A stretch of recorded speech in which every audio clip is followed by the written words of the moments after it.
la voix de la France dans des conseils municipaux qui sont endormis et anesthésiés depuis des années parce qu'il n'y a aucune opposition aux gestions, souvent opaques, il faut bien le reconnaître, des villes et des villages de votre département et dans l'ensemble des départements en France.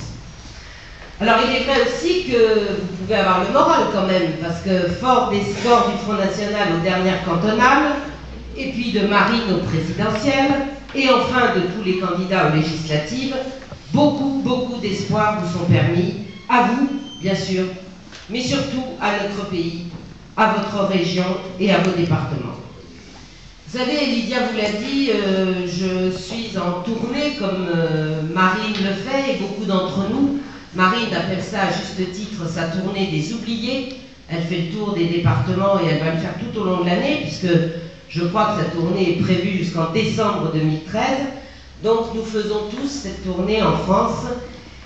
Et moi je parcours, comme tout le monde, les belles provinces de France, sauf que moi j'y vais pour parler de la situation sociale de notre pays. Et croyez-moi, c'est pas vraiment une tâche facile.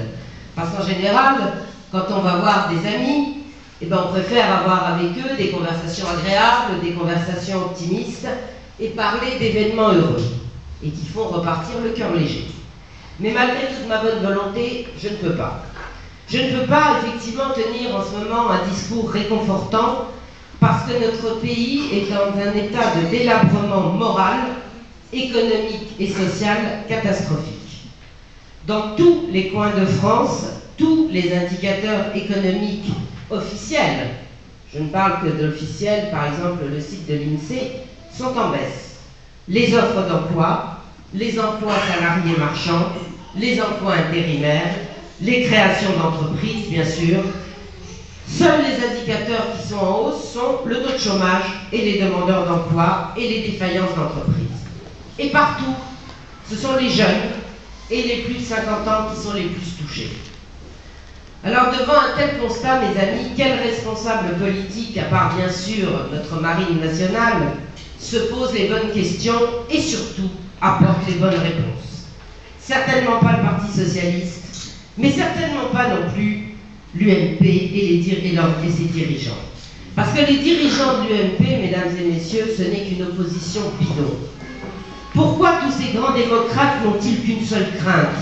Au mieux celle d'accepter que le peuple s'exprime, au pire, et ça risque d'arriver, qu'ils descendent se faire entendre dans la rue, puisque les rares fois où on a condescendu à le laisser s'exprimer, eh bien il ne l'a pas fait de la façon qu'on attendait.